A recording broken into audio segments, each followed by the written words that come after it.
Since I started this channel, I've made quite a few videos about the techniques of landscape photography, about things like composition and doing long exposures and things like that.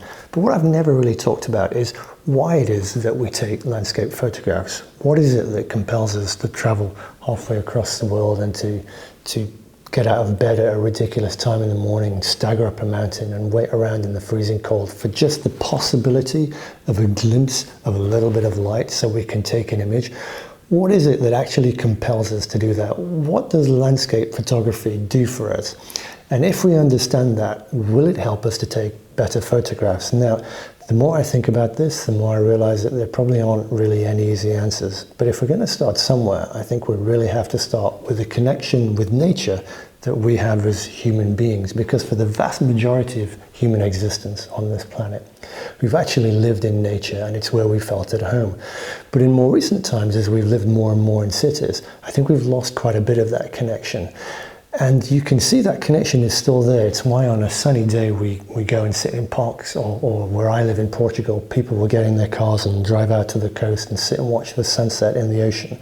We just feel at home in nature. There's just something about being in the landscape that makes us feel good. Being in a beautiful natural place actually reaffirms that connection that we have with nature. And I think that landscape photography is an attempt to strengthen that. It's an attempt to distill those feelings into an image, and when we're at our most successful, what we manage to do is to capture that connection and communicate it with anybody that sees our image. So the question is then, how can we take that feeling of being surrounded by and having our senses overwhelmed by this incredible landscape and distill that into an image with 4 sides and 2 dimensions, and that freezes a moment in time? Well, I'll warn you now that I actually might not have the answer, but I do think that it's important that we ask the question. So I guess one of the easiest ways is, if we've come across an image that's filled us with awe and that's inspired us, is to go to the place and try to repeat that in our own image. And then these shots become almost an iconic representation of a place. They come to define what that location is. So it's very hard to actually visit that location without thinking of it and without seeing these particular compositions in our head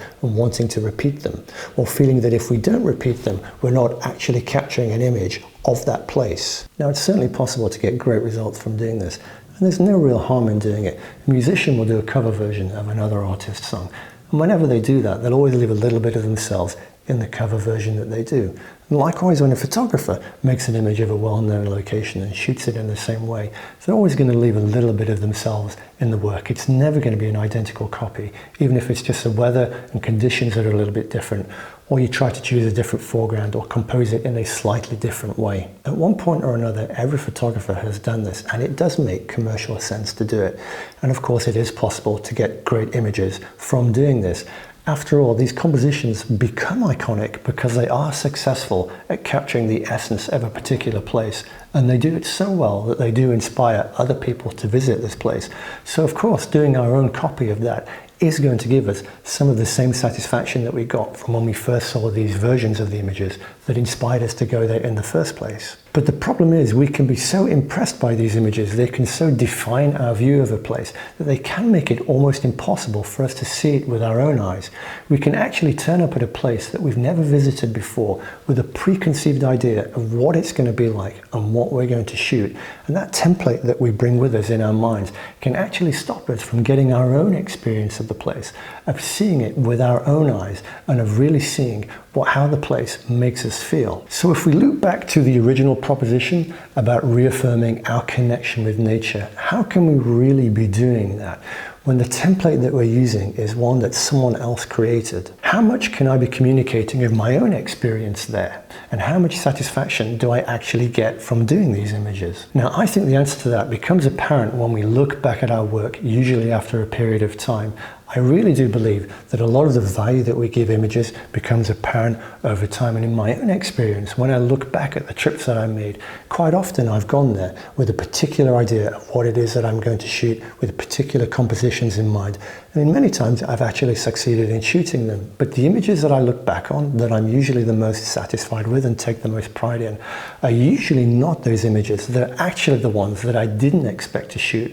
And what they are is a result of me shooting what I saw in front of me with my eyes and interpreting my experience of seeing how the place made me feel and capturing that. So the question then becomes, how do we go about really seeing the scene? Now, everyone's head works differently. Now, it can be that in some places we need to do that iconic shot, we need to get that template out of our head, and the only way we can do that is by actually shooting it. Now, as I said, there's nothing wrong with doing that, but I really do believe that it's a shame that if we visit a place and the only images that we came back with are ones that were inspired by someone else. Because I think that would mean that we haven't really taken the time to see a place, to connect with it, and to see it with our own eyes. So I think the first thing that we have to do is to really slow down and to give the place time to sink into us and to see what it is that makes us feel. What do we feel about the place when we're actually in there?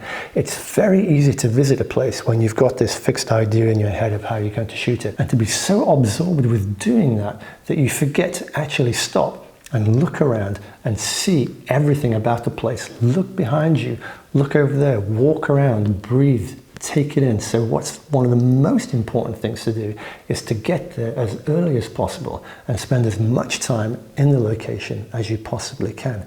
If you're going to be shooting it in the sunrise, make sure that you go there the day before. Spend as much time as you can walking around, predicting where the light's going to be, imagining where the sunrise light's going to be, or you can use an app that will help you with that, and try to see what the place is going to look like. Now, everyone has a different process for this. Some people like to actually just leave their cameras in their bag and not carry their cameras around with them. Other people like to carry it around, look through the viewfinder, try different compositions. But whatever the process is, it's really important to spend a lot of time doing this, just to look, to breathe, try different lenses, try shooting at wide angle.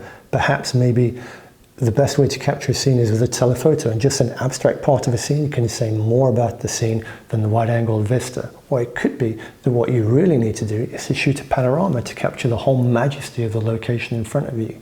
But usually these things only become apparent with time and with taking your time and trying to feel the experience of being in the place, because after all, that is probably why we want to go there in the first place, to feel that experience and to be overwhelmed and surrounded by these incredible landscapes. So it's important that we go there and actually do that, and then try to take a photograph, rather than going there with the idea of what we're going to shoot and not even taking the time to really experience the feeling of what it was that probably we saw in the image and that brought us to that place in the first place. So try to take your time and look at the mood of a place. If it's dark and overcast, perhaps you need to find a way of incorporating that dark and overcast mood into your image. Maybe you need to just use silhouettes instead of trying to use a really wide dynamic range. Maybe using as small a color palette as possible is going to work better than having a really colorful, vibrant image. Ultimately, it all comes back to where we started this video and try to reaffirm that connection with nature that we have. And the very best way to do that is to slow down and let it sink in and let the place speak to us. Now, will that result in us taking better photographs? Maybe not better, but I do believe that it will lead to us enjoying photography more and taking more satisfaction from the images that we actually get. So I probably haven't succeeded in answering any questions at all, but I do hope that it's been interesting. And if you have any comments or any questions, please drop them in the box below. And once again, thanks to Squarespace for sponsoring the video and for supporting the channel. Now, if you're looking to make your own photography website, I can highly recommend Squarespace. I've been using them for my own website for over 2 years now. You can get a 10% discount on any purchase by going to www.squarespace.com/Andy Mumford. As I said, I built my own website from Squarespace a couple of years ago. And not only was it really easy to create, but it's also really easy to maintain when I want to add new content, things like new images or workshops or blog posts to it. You don't need any coding skills whatsoever, and because the templates are really nice designs, it's really easy to get pretty good looking websites.